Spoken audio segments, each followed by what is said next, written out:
The absolute optimum diet and views on what that is, I think they've changed a lot since I started this podcast. And that is why I wanted to speak to Dr. Dominic D'Agostino again on Zestology. I last spoke to him 7 years ago. We were all putting butter in our coffee and trying the keto diet. And today I think we're sort of a little bit more nuanced with our diet. Maybe a few less bulletproof coffees in the morning and maybe a little bit more in the way of low carb or intermittent fasting, or just curating a diet that is good for you. That is why I had so many questions for Dr. Dominic D'Agostino, who is pretty much the top name in the keto space. He is deeply involved in the keto space. He's even been doing work with NASA. That is how highly qualified and into this space he is. And as it turns out, when we were talking, I realized he's been doing loads of new experiments on himself as well. And he too has changed his diet based on testing and talking to colleagues. So I thought that was really interesting, and I'm really, really pleased that I've spoken to Dominic D'Agostino from the University of South Florida, associate professor there, and just a brilliant man. Really excited to have him on again. So, what have you eaten today, and will Dr. Dominic approve? Let's find out.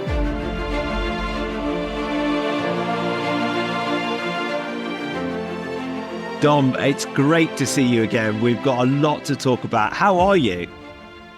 I'm doing fantastic. Yeah, it's great to see you, Tony. Great to catch up. 7 years. 7 years it's been. Yeah, 7 years. Amazing. And the way flies. Yeah. Yeah, you look the same, so that's good. Thank you. You too. Are you still keto?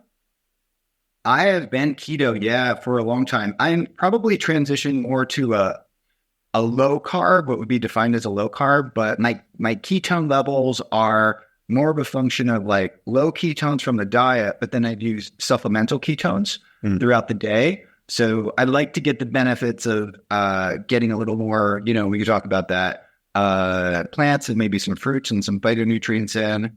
So I've been adding that and some fiber and doing my blood work. I just got my blood work results back today. Very interesting. I'm doing some tests on myself, but I'm always experimenting with my diet, but it's always low carb. Yeah. So, keto. Yeah. And so you just said we could talk about that. So originally you were keto, and to many you are Mr. Keto.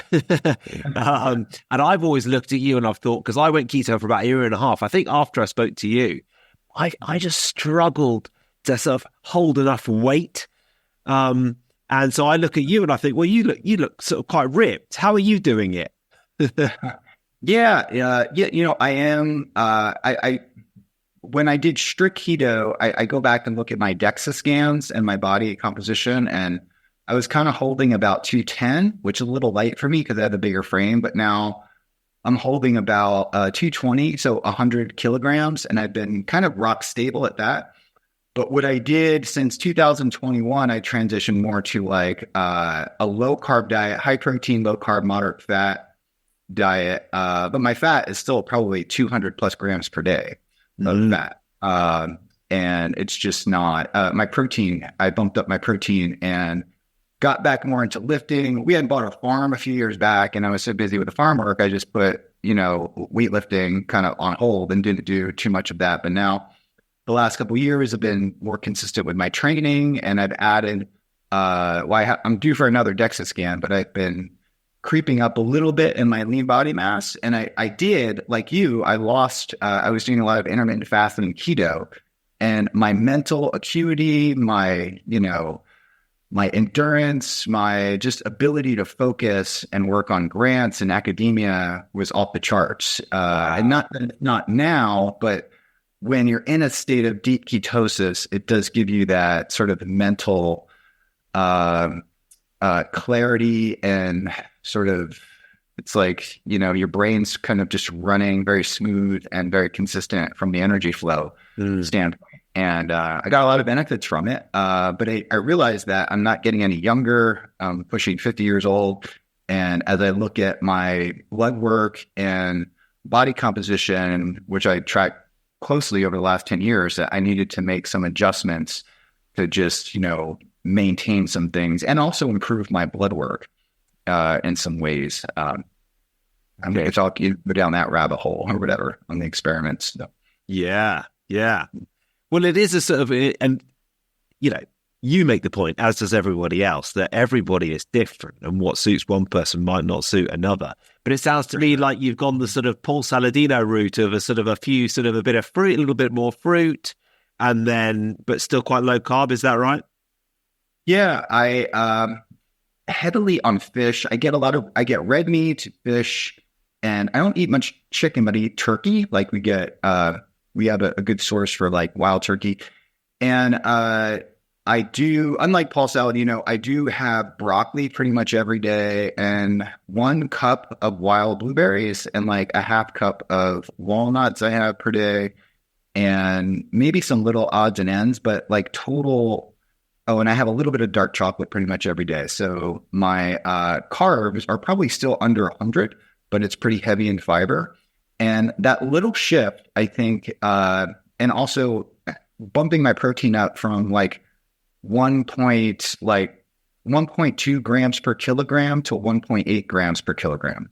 So what I do during that period, I'm not big on tracking. I don't like to track if I don't have to, but I will track and then figure out what my meals are and then just hold that. And then I don't have to track after that. Because once you track for a little bit, you realize what your macronutrients are and, you know, a combination of tracking, body composition, blood work, and also the weights that I'm lifting and my performance. And once I stabilize everything, then I just cruise from there and just keep that nutritional framework and then just make little adjustments here and there. Oh, great. Increase or decrease. Yeah, see, this is why I wanted to talk to, partly just a reminder, personally speaking, I've got a very addictive personality. I've dealt with most of those addictions, but the sugar and the puddings, I just find it so hard to have any sort of regulation and control around it. But even though I've been working in this space for so long, I still sort of struggle to actually explain to myself why it's important. You know, what difference is it going to make? And so what are the differences that you find in people that you work with and yourself when you do have 2 slices of cake in the evening or you do go high carb? Well, for athletes, they pretty much have a high carb tolerance, right? And generally speaking, so they are able, like, I don't know, my wife's not an athlete, but she has a pretty high carb tolerance, you know, independent. So she's probably getting 100, 200 grams of carbs a day. And I guess in the low carb world, I mean, I guess from a standard American diet world, that's kind of low-ish on the carbs, but she tolerates it well. Her hemoglobin A1C is like 4.2, you know, so she's able to, her body is just used to burning carbs. One of the big differences, though, that if she goes 2 or 3 hours without a meal or something, she does get hungry. So the advantage of being fat adapted and a ketogenic diet and, you know, and just sticking very low carb is that the hunger cravings are 100% manageable. And, you know, you could fast if you need to. You can. So there's a lot of logistical sort of advantages there. However, for athletes, I think, and I do communicate with quite a few, and some of them are very, very low carb, very ketogenic. Some of them are carnivore. Some of them have LDL cholesterol in the 400s or 500s, but everything else looks fantastic. Super low triglycerides, very high HDL, and every other biomarker of cardiovascular health is remarkable. Although the elevated LDL and ApoB is a big concern in the general medical community and the cardiologists. But there's Dave Feldman, Nick Norwitz, and a group of people through the Citizen Science Foundation is doing research on this phenotype called the lean mass hyperresponder. So these are people who have adopted a very low carb diet. They're off the spectrum, typically, you know, in athletic performance, and they look, you know, they're very lean, they're very high performers, but they have these very high LDL. I loosely fit into that category. And what I have done is simply added a little bit of carbs back in, and that has not, you know, impacted my energy or impacted me negatively in any way. And from a blood work standpoint, it lowered my LDL cholesterol from nearly 300 to 200. And then I've maintained that for a year and a half. And over the last 6 weeks, I added a drug called Zetia or ezetimibe. more or less as an experiment. And I just got my blood work back this morning, and my cholesterol dropped from low 200s LDL cholesterol to 104. And so now it's like almost normal, and I didn't adjust my diet at all. And I have not, unlike statin drugs, which I would not take, Zetia blocks the cholesterol absorption through the Niemann-Pick1-like receptor.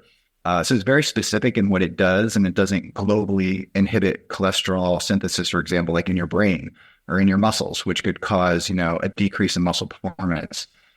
So I was very concerned about that side effect. But, my doctor is basically like, you should start, shopping for a coffin, like you're going to die of heart disease. And even my sister, who's a healthcare practitioner, is like, Dominic, you're going to die of a heart attack if you don't. I don't believe that, because I do think I fit into this lean mass hyperresponder, where the lipoproteins are essentially functioning in lipid traffic to move the fat into the muscle to be burned as energy. There's some truth to that. David Ludwig from Harvard and many others are advancing this idea that's not fully embraced yet. But that's probably one of the biggest controversies right now in keto and low carb community, because I get asked that question a lot. And it's an area of ongoing research. So, and a lot of people are turned off of a ketogenic diet because of that. Wow. Yeah, it's quite interesting. I guess when we spoke before, it was right in the sort of the midst of sort of bulletproof mania, wasn't it? Put butter and MCT oil into your coffee. And that's moved on a little bit now in some ways. Yeah.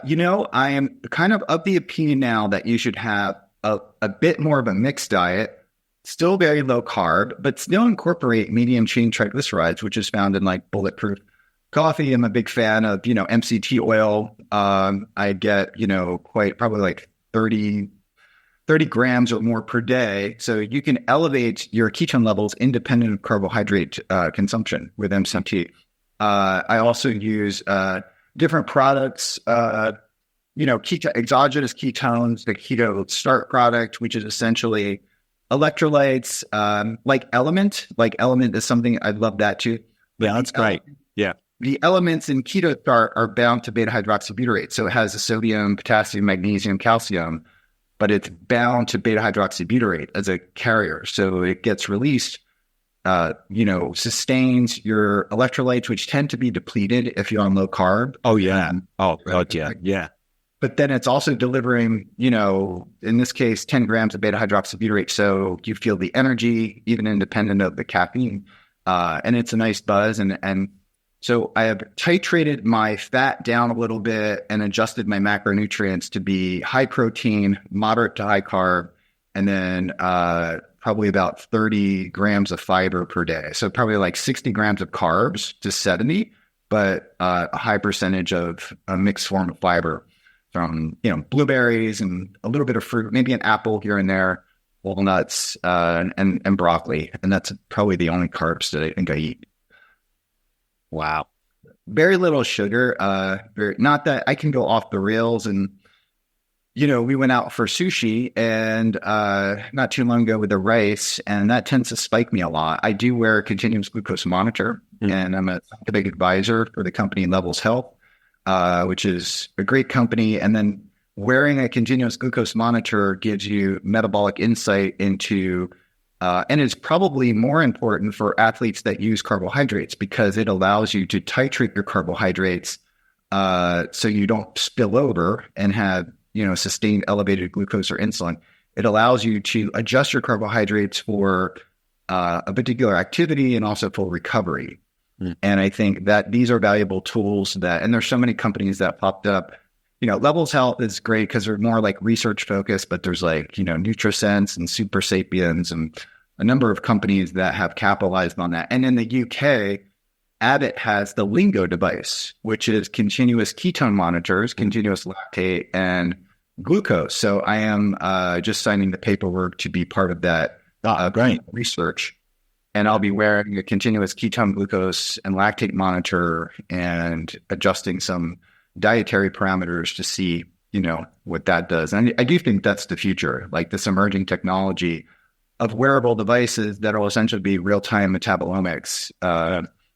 Be great for the clinic, be great for NASA, be great for the military for the warfighter and just for the everyday person. Yeah, I want to ask you about NASA in a sec. Do you know if you're getting enough magnesium? Because 4 out of 5 people aren't. Interrupting the podcast for one moment to say, this is a big problem because magnesium is involved in more than 300 biochemical reactions in your body.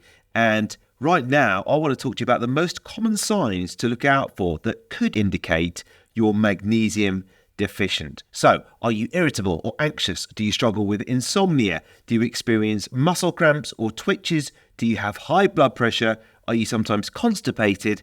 There are loads of other symptoms, but those are just a few questions. And here's what most people don't know. Taking any magnesium supplement won't solve your problem. I've been trying out a few new electrolyte brands recently, and frankly, I've been shocked at how many of them use really suboptimal types of magnesium. That is why, in terms of magnesium, I exclusively recommend Magnesium Breakthrough. It's the only full spectrum magnesium supplement with 7 unique forms of magnesium that your body can actually use and absorb. If you go to biooptimizers.com/zestology and use the code zestology10, you can get gifts with your purchase this month, up to 2 travel size bottles of Magnesium Breakthrough, so you can take it with you on your travels as well, especially if you go somewhere hot later on this year. So if you go to biooptimizers.com/zestology, this is a limited time offer. Use that code zestology10. That works all over the world, works on the UK site as well, which is biooptimizers.co.uk. Remember to use that code zestology10.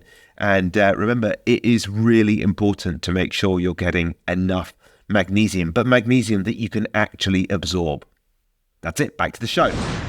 I wear an Oura ring, and I have worn continuous glucose monitors as well, but I'm fascinated by, probably the biggest factor of whether my overnight heart rate variability is high or not is whether I've had a low-carb meal the night before. And the earlier, the better in terms of my heart rate variability as well. But it's amazing. The carbs really have a dramatic impact on my heart overnight. Yeah. So like a high carb meal later in the day, a lot of protein, just a lot of calories later in the day can trigger that too. Alcohol, for me, I'm okay. Typically, my routine is to have an early dinner as early as possible. Like we were years ago, like 7 or 8 o'clock, but now we do it before 6 usually. And then I always go walking after, and sometimes I'll have a glass of wine, and I think when you exercise after that, it clears it from the system, right? And occasionally I will, and one of my nighttime routine pretty much all the time when we're home is that I do a jacuzzi, hot tub, and then I jump from there into the cold pool, and I do that 2 or 3 times. And that has probably had the biggest shift on my heart rate variability. And if I exercise, especially like heavy resistance training, like deadlift or squats later in the day, that'll have a negative impact on my heart rate variability. But similar to you, high carb meals can kind of set me off too. But the sauna and the cold plunge will push it up, will make the heart rate variability good. Yeah, so I don't do. I try not to do a cold plunge at night, but the pool is. We live in Florida, so if it drops below 70, that's like cold for people in Florida. But and in Celsius, it's like 15, 20 degrees Celsius. So I will jump from there and just basically just to refresh and cool off. But I do that, and I do red light therapy, typically in the morning. So I do a variety of different things that have been very consistent. But just preventing overeating at night, which I tend to do. And if I don't restrict myself, I will kind of go off the rails, especially on a day, once or twice a week, I'll do intermittent fasting. But I don't do it all the time now. And on those days that I do that, I just have to be careful to get my calories in a little bit earlier, in the day, because I get the munchies at night, so and that can impact. And sleep is probably the biggest contributor to. I mean, it's like taking a nootropic drug, right? When you have a refreshing night of sleep, you just feel on. It feels like you're on some kind of drug, and you just feel so great. And my day, my mental outlook, my productivity, and overall mood is just so much improved with sleep. So, and Aura is great. We did research with NASA actually in Aura and had astronauts use it and in space analog missions. And they were nice enough, to create a whole dashboard database where we had, everybody was de-identified. So we used Aura as a research tool to look at heart rate variability.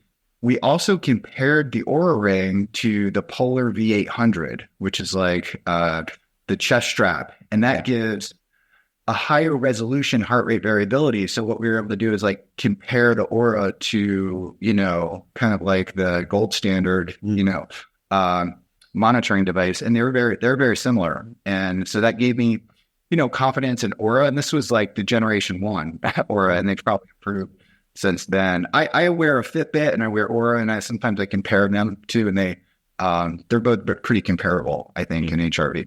Yeah, I'd be wearing an Ultra Human to compare it to the Oura Ring as well, which is also pretty comparable. That one. Yeah. The only thing about that is you can't put it into airplane mode, and I quite like that about the Oura Ring.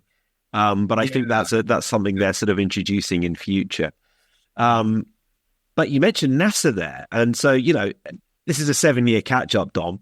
And there's a lot going on. I know you've been looking a lot at sort of the ketogenic diet and mental health. And I know in the past you were looking a lot at sort of children's health and the ketogenic diet, especially when it came to migraines and fits. Is that right? Yeah. And just overall like autism. I mean, I could go down the list. And I just gave a talk on this last week and yesterday, actually. I could go down the list on all the emerging things that ketogenic therapies are being used for, diet and also supplementation. So that's all fresh in my head. So glad to go down that. And there's quite a lot of interest now for what we call in the military, it's like performance resilience. So not necessarily like enhancing, well, there's a couple of different applications. So a lot of people in the US military are overweight. So doing low carb or ketogenic diets can help to improve their weight, their body composition, and metabolic biomarkers that are important for the health of the warfighter. But what we focus on is in the lab and in our field work is extreme environments. And that could be, in particular, the undersea environment. So that's the hyperbaric environment where you're at high pressure, but also in the hypobaric environment, which could be, in space. When you're in a spacesuit doing an EVA, you're at like a quarter of an atmosphere. When you're on top of Mount Everest, like a quarter of an atmosphere. So the oxygen, content is lower. So that is actually where these metabolic therapies, in particular the ketogenic diet and exogenous ketones, seem to work the best. And there is some benefit to muscular physical performance, but most of the benefit is in the context of enhancing and preserving cognitive function, reaction time, decision making, in the context of extreme environment. And our last paper that we published about a week or two ago showed, supplemental ketosis used acutely or through a series of a couple of administrations did not enhance physical performance. And I think there's a dosing that we have to figure out if it is going to do that. But what it did enhance is that, and there's a lot of companies out there selling ketones for physical performance. And I think there's something to it, but it's nothing magical. Like you'll get more out of like caffeine and creatine, right? But what it does do is actually pretty remarkably enhances cognitive function, reaction time, decision-making 10 to 20%, which is not insignificant. After you've completely physically exhausted an individual and put them in an extreme environment and like sleep deprive them, then in that context, that's when the ketones tend to work. So it's a little bit outside of the realm of normal, but some people are putting their bodies through. It's a good indication that, and it's a very, it's a validation that ketones can preserve and enhance brain energy metabolism in the context of physical exhaustion, oxidative stress environments, and that's kind of what we've been studying this for 15 years in the lab. So we knew it happened like in animal models, but now research is being done. Yeah, how exciting. 147 studies right now on ketone supplements. I'm looking at clinicaltrials.gov, 147 registered government clinical trials are registered on the government website with ketone supplementation. 72 are for the ketone ester. We got 23 for ketone electrolytes that I talked about, and quite a few for MCT. So they're calling MCT a ketone supplement. It sort of is. It's a ketogenic fat. But when we talked 7 years ago, there might have been 2. So now there's like 147. Wow. So this is exponentially shooting up. Yeah. And with diet, there is, as of March 4th, yesterday, because I had to give a talk on this, 498 registered clinical trials on clinicaltrials.gov for a lot of different applications that I would be excited to talk to you about. But just about 500 clinical trials. And 7 years ago, there might have been 20.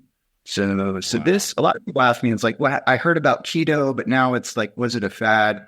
If you look at PubMed and you look at clinicaltrials.gov, there has been an explosion of research. And now it's, and for me as a scientist, that actually helps validate the ketogenic diet. So, but the Google trends tend to be influenced by what influencer is talking about or what celebrity is using the ketogenic diet. And that kind of influences the media. But I was just walking by the newsstand the other day and I saw a lot of, magazines with keto on the front cover still. Yeah. A couple of the applications that I'm really interested in, I've interviewed Dale Bredesen a few times, and he's very, very keen on the keto diet or a version of the keto diet for managing Alzheimer's. And then especially when it comes to ApoE4 carriers, then you start to look at if you've got 1 or 2 of the alleles, you want to be looking quite carefully at how much saturated fat you have. So there's a balancing act there, isn't there? Yeah, there is. Yeah, that's another area. There's 14 clinical trials on clinicaltrials.gov with the ketogenic diet, and quite a few actually with ketone supplementation. And it's true that if you're homozygous for ApoE4, your lipid, your body's response to cholesterol, saturated fats, lipids, and also inflammation is different in a way where you want to or evolutionarily, these could provide a survival advantage in regards to limited resources and food availability, and also maybe some speculate immune function. But in regards to, how you want to adjust your diet, you really want to look at certain cardiometabolic biomarkers like ApoB. You want to bring that low, definitely under 100. More like if you could get that to 50 or 60, that would be good. Triglycerides, HSCRP, uric acid, of course, things like blood pressure to really impact, brain health. Omega-3, I like the omega quant test. So you want to make sure if you're ApoE or homozygous, you want to have a very good omega-3 index. Rhonda Patrick has talked about that and actually recommended a test, which I use. And then Genova Diagnostics here, I'm not sure about the UK, but they offer a wide range of clinical tools to help really nail down a lot of biomarkers that would be very important for, being an ApoE4 status. But the brain energy point is really important too. So the ketones have an anti-inflammatory effect, and they kind of fill the energy gap that may be associated with early onset Alzheimer's disease. And, and if you improve the energy flow, and ketones also elevate circulating adenosine, which is a vasodilator. So you have like improved energy, but you also have a vasodilation effect to improve brain blood flow. And I think that's a major contributor. But the dietary things that you really want to focus on for prevention is, simple things that you can measure, like ApoB, HSCRP, keep track of your lipids, your triglycerides, of course, and your hemoglobin A1C. And I do advise that people, even if it's just for 2 weeks, to wear a continuous glucose monitor. So they have metabolic awareness of the types of foods that they're eating and the amounts of foods that they're eating. So just 2 weeks are like super insightful for people, and you can eliminate some things and maybe replace some other foods with more glucose friendly alternatives. Yeah. one of the things that really amazed me when I was running a continuous glucose monitor, I was working in TV full time at that point and eating quite a lot of canteen dinners. And I just realized that even if I was eating quite a low carb, what looked like a low carb meal, it was all cooked in vegetable oil. And I think that's what was somehow causing some sort of glucose spike. It was amazing how much my blood sugar spiked. And it was sort of like carrots or something like that. I was trying to figure out what was going on, Oh, yeah. Interesting. Yeah. So, I mean, a lot of seed oils, a lot of, I don't know exactly what you're eating, but different types of fish and meats and canned foods are packed in different types of, very cheap kind of seed oils. And generally speaking, there's been a lot of debate in the seed oil. I know when you heat seed oils, then they are very fragile. They become rancid and they can trigger a chain reaction of oxidative stress that could cause insulin resistance and potentially elevate your glucose levels.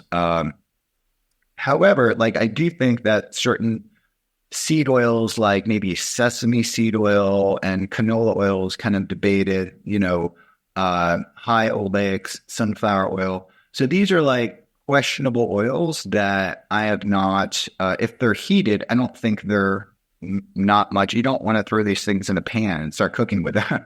But if they're put into salad dressings or used for sauces and things like that, I don't think you're going to damage. Some people say, well, if you consume them, then they can become oxidized in the body. They're actually used so efficiently as fuel. I don't think generally speaking, they won't even have time to be oxidized. Some of them do get incorporated into membranes, but I think,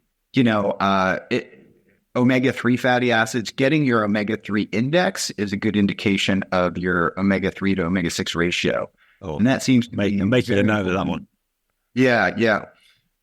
So that's Genova Diagnostics has a pretty good test called the Metabolomics Plus, where they do full lipid analysis. And then Rhonda Patrick has done a lot of podcasts and discussions about some of the key individuals that have brought do research on omega-3 fatty acids, but recommended the omega quant test, which is very interesting because I did it before. I eat a lot of fish, so my omega-3 index was quite good, but then I supplemented with Nordic Naturals omega-3, and that put me at the top level. It's my omega-3 was almost, well, according to some reports, out of proportion to my omega-6. I was deficient in omega-6. Wow. So, yeah, I think these tests are pretty valuable because I recommend it to some people that go and take the test and their numbers are so astronomically off the charts in the wrong direction. And then they're made aware of that. And then they make some adjustments in their diet or supplementation and they start feeling so much better. Dom, we got literally 2 minutes left. We've nattered on so much. Yeah. So very quickly, what is one book that has grabbed you you would recommend recently, and one tip for living with more energy? Wow, one book. I have to, just because I just finished reading it, is Georgia Ede.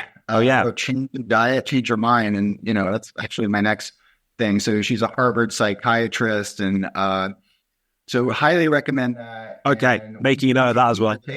Okay, yeah, Georgia Ede. I'll be interviewing her for the Metabolic Initiative podcast. We'll be holding that. And Keto Start is actually the supplement that I use. It's beta-hydroxybutyrate combined with a spectrum of electrolytes. And I use, creatine monohydrate and maybe omega-3s, but I eat so much fish. But I'm not a huge proponent of a lot of supplements, but a few that I take really do make a big difference. Dom, you're a legend. It's great to talk to you again. Where can people find out more about everything? We haven't even chatted properly about NASA. That was on my list. Oh God. We'll do another one. We'll do another one in future. Where can people find out more about everything that you're doing? Yeah, thanks for asking. Ketonutrition.org. So all one word. And then Metabolic Health Summit. We host that, and the Metabolic Link podcast, which is a podcast that we recently started. So we create educational material and creating a platform where physicians can be trained to learn about ketogenic metabolic therapies. Brilliant. Dom, thank you so much for coming on. Hopefully it'll be less than 7 years until the next time. Thank you, Johnny. Appreciate you having me. that is pretty much it for this podcast. Thank you for listening. Just before I go, a quick word to my podcast partners. And it is a podcast partner focused on stress, or rather how to help you deal with stress. Stress is a common factor that affects everyone in today's fast-paced world, leading to a lot of issues. And what if the answer to stress is a better stress response? And by a better stress response, you include a key nutrient. I'm talking about magnesium, and specifically Magnesium Breakthrough by BIOptimizers. It is a one-of-a-kind product which helps you with healthy levels of stress hormones like cortisol. A better balanced stress response to your nervous system and hormonal system, and healthy production of GABA, the relaxing neurotransmitter, leading to a more peaceful and better flow state. And when I spoke about this on the podcast recently, I said I'd run out of Magnesium Breakthrough. I've now taken delivery of my new batch. So if you go to biooptimizers.com/Zestology and use the code Zestology10, you will get 10% off. And in fact, you'll get 10% off the whole range. That is biooptimizers.com/Zestology. And if you go to the biooptimizers.co.uk site or anywhere around the world, use that code Zestology10, you'll get 10% off. And see how your stress levels are once you start taking magnesium. That's it. Thanks for listening. See you next time.